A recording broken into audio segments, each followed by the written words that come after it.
नमस्कार, मैं ज्योति स्वागत करती हूँ आपका आपके अपने चैनल शिक्षात्रा में। तो हम लोग क्या कवर कर रहे हैं? हम लोग क्लास 10th का एनसीईआरटी कोर्स फुल कवर करने वाले हैं। ठीक है, फिलहाल हम अभी हैं चैप्टर 2 पे, जिसका नाम है पॉलिनोमियल्स। तो कंटेंट देख लेते हैं एक बार कि पॉलिनोमियल के अंदर हमें पढ़ना क्या क्या है। सबसे पहले इंट्रोडक्शन हो चुका है हमारा। ठीक है, प्रीवियस लेक्चर्स में इंट्रोडक्शन हो चुका है।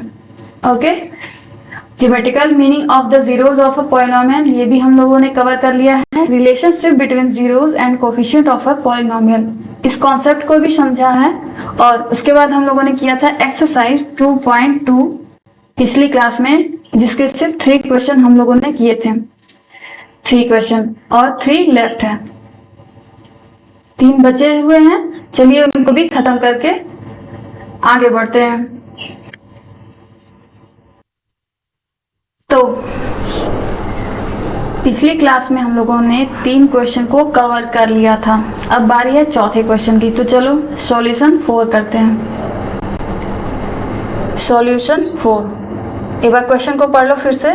Find the zeros of the following quadratic polynomial and verify the relation between the zeros and the coefficient. पहले हमें क्या निकालना है? जीरोज निकालना है। ठीक है, उसके बाद हमें उसको वेरीफाई करना है। तो चलो सब कुछ सीखते हैं। जैसा हम लोगों ने पिछले 3 क्वेश्चंस में किया है, सिमिलरली वही प्रोसेस दोहराना है और कुछ नहीं। क्वेश्चन क्या है? 4u² plus 8u। ठीक है, अब देखो इसमें कांस्टेंट टर्म मिस है, इसमें कांस्टेंट टर्म है ही नहीं। तो नहीं तो हम लोग क्या करते थे, अब तक स्प्लिट करते थे ना, फर्स्ट एंड लास्ट को मल्टीप्लाई करते थे, फिर उसका फैक्टर करते थे, ऐसा करते थे। बट इसमें लास्ट टर्म तो है ही नहीं, कांस्टेंट टर्म है ही नहीं। तो इसको थोड़ा सा दूसरी तरह से कर सकते हैं। जैसे कि इसमें कुछ कॉमन दिख रहा है तुमको, 4 एंड u, 4u कॉमन है, तो u एंड यहाँ क्या बचा? 2। फिर अब अलग अलग जीरो करो दोनों को, 4u इज इक्वल टू 0 कर दो एंड इधर u प्लस 2 इसको 0 कर दो। यहां से क्या आएगा? u is equal to 0 upon 4। u is equal to क्या आएगा? 4 का 0 में डिवीजन होगा, जब भाग होगा तो आएगा 0। एक u 0 आ गया हमारा, और एक प्लस 2 है, इधर आएगा तो -2। क्लियर? तो नंबर ऑफ जीरो 2 है, साफ साफ दिख रहा है। और कौन कौन से हैं? एक 0 है और दूसरा -2 है। तो सम प्रोडक्ट करा जाए, चलो करते हैं। सम ऑफ जीरोज, सम करो, ऐड करो, 0 फिर प्लस -2 इज इक्वल टू क्या आएगा हमारा? प्लस माइनस माइनस, तो ये आएगा हमारा -2। सम है ये। अब प्रोडक्ट ऑफ जीरोज, 0 का मल्टीप्लाई करना है -2 में। तो 0 से किसी भी नंबर में मल्टीप्लाई करते हैं ना, तो उसकी वैल्यू 0 ही आती है। ये हो गया। अब इसको वेरीफाई करना है, यही कर देते हैं। ठीक है, बाय फॉर्मूला क्या होता है? सम ऑफ जीरोस क्या होता है? इज इक्वल टू होता है -b अपॉन a। ठीक है, तो माइनस, ये एक फॉर्मूले का माइनस है, b, वेयर b क्या होता है? b क्या होता है यहाँ? b है हमारा कोफिशिएंट ऑफ u। ठीक है, तो कोफिशिएंट ऑफ u क्या है? 8 है अपॉन a। क्या है यहाँ पे? 4।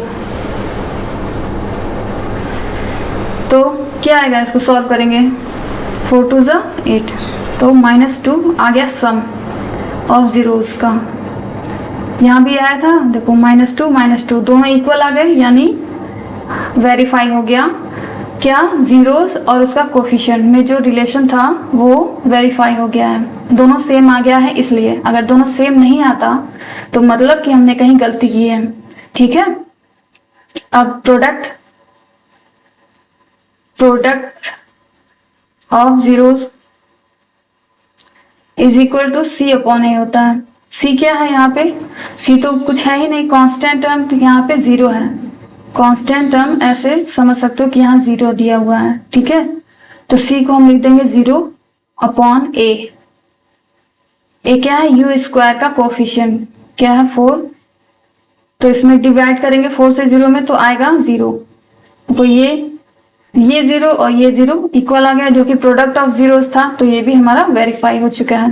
क्वेश्चन नंबर 4 कंप्लीट हो गया है। अब चलो बढ़ते हैं क्वेश्चन नंबर 5 की ओर। क्वेश्चन नंबर 5 हमारा 1 हो चुका है, 2 हो गया है, 3 हो गया है, 4 हो गया है। अब बारी है 5 की। सॉल्यूशन 5 क्या है, टी स्क्वायर माइनस 50।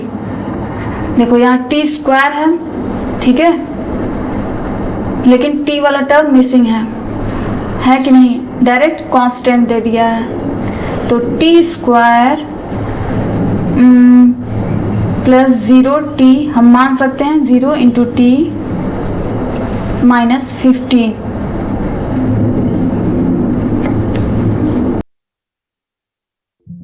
या तो इसको दूसरे मेथड से करते हैं, ऐसे भी कर सकते हैं, बट फॉर्मूला जब हमें पता है तो फॉर्मूला से ही करते हैं। देखो क्या हम इसको ऐसे लिख सकते हैं, टी स्क्वायर माइनस रूट 15 का स्क्वायर। ये फॉर्मूला किसका है, ए स्क्वायर माइनस बी स्क्वायर का, ठीक है, जिसका मान होता है ए प्लस बी और a माइनस बी। तो इस तरह तुरंत निकल आएगा, उस तरह फैक्टर करना पड़ेगा, फिर स्प्लिट करना पड़ेगा, ठीक है, थोड़ा थोड़ा लॉन्ग प्रोसेस हो जाएगा वो। इस तरह हमें जब फॉर्मूला पता है ये वाला, तो हम लोग इसी को अप्लाई कर देते हैं, ठीक है। वेयर यहाँ पे a क्या है, यहाँ पे a है हमारा t और b क्या है root 15।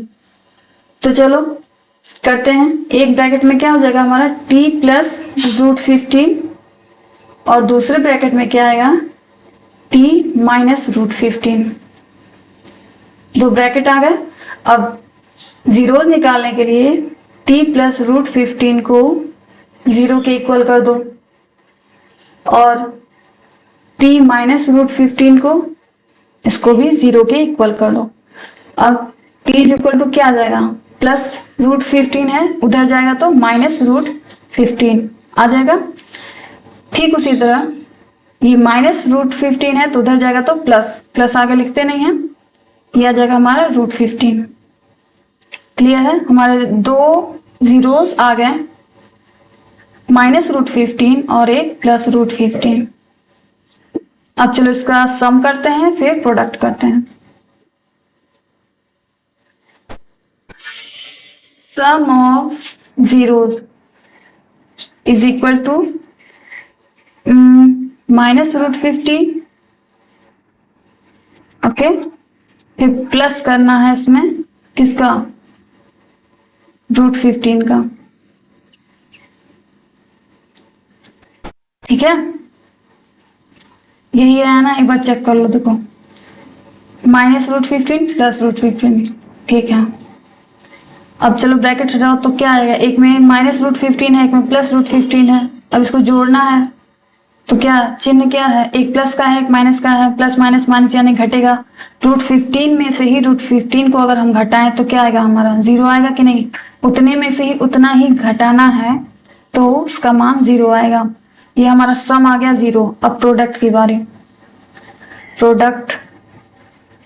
Product of zeros is equal to, करो product, minus root 15 multiplied by root 15, तो प्लस माइनस माइनस और रूट 15 का मल्टीप्लाई रूट 15 में होगा तो रूट गायब हो जाएगा, सिर्फ बचेगा आपके पास क्या 50, ठीक है। अब बाय फॉर्मूला एक बार वेरीफाई कर ले इसको, sum of zeros is equal to होता है माइनस बी अपॉन ए। यहाँ पे माइनस बी क्या है हमारा, पांचवा क्वेश्चन था ना, हाँ पांचवा क्वेश्चन, बी क्या है यहाँ पे, बी 0 है, क्योंकि है ही नहीं कुछ। माइनस 0 अपॉन ए क्या है 1, तो 1 से 0 में भाग देंगे आएगा 0, तो ये वाला 0 इज इक्वल टू ये वाला 0, यानी वेरीफाई हो गया हमारा कौन, सम ऑफ द जीरोस। अब प्रोडक्ट के बारे, product of zeros is equal to C upon ए।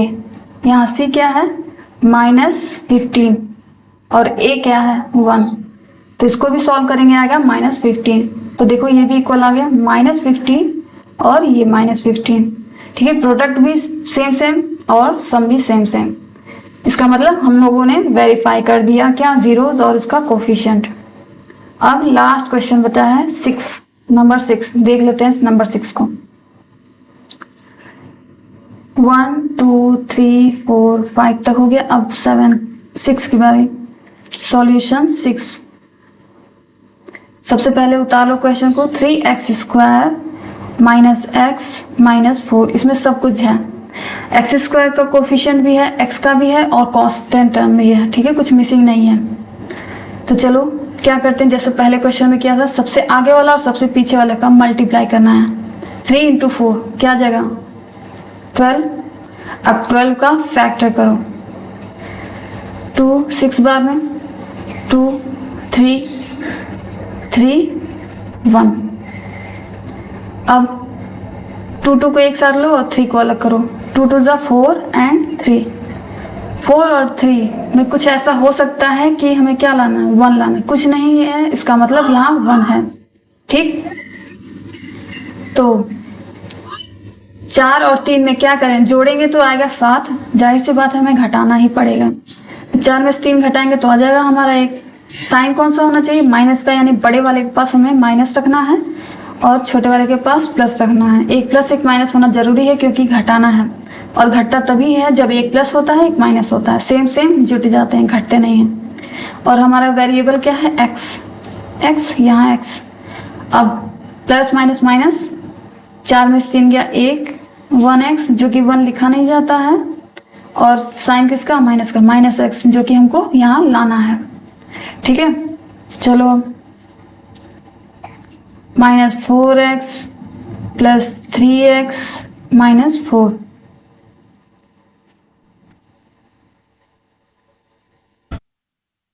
ये हो गया। तो चलो अब इसको इरेज कर दिया जाए।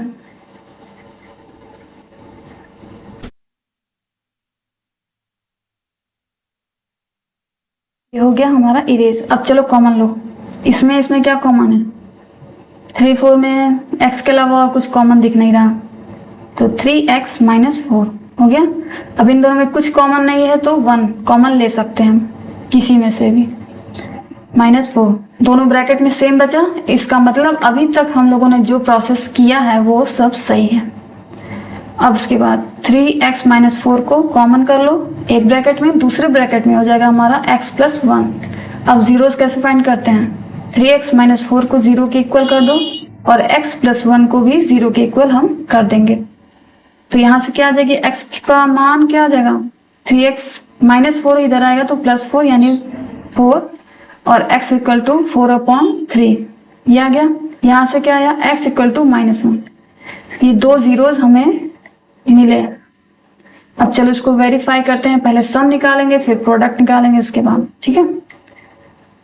क्या है, x = है -4/3 था, नहीं -1 है, एंड -1, यहाँ माइनस नहीं रहेगा, ठीक है। तो प्लस माइनस का बहुत ज्यादा ध्यान देना है, अगर एक भी प्लस से माइनस हो गया तो हो गया आपका सवाल गलत। पहला जीरो 4/3 है, दूसरा क्या है -1। चलो इसको सम ऑफ प्रोडक्ट करो, sum of zeros is equal to, sum करो 4/3 प्लस और है -1, सॉल्व करो इसको, 4/3 प्लस माइनस -1 क्या हो जाएगा, ये 3 तिरिया गुणा भी कर सकते हो, 4 1 ज़ा 4 एंड -3 1 ज़ा 3, 4 में से 3 गया 1/3, ये आ गया हमारा सम, ठीक। सम के बाद अब प्रोडक्ट निकालेंगे। Product of zeros is equal to C upon A. ठीक है, सी जहां सी कांस्टेंट टर्म होता है, कांस्टेंट यहाँ क्या है -4, उसके बाद ए क्या है हमारा 3, तो बस इसमें कुछ कट भी नहीं रहा है, तो -4/3 ही रहेगा। चलो इसको वेरीफाई कर लेते हैं कि ये सही है या नहीं। By formula sum of zeros,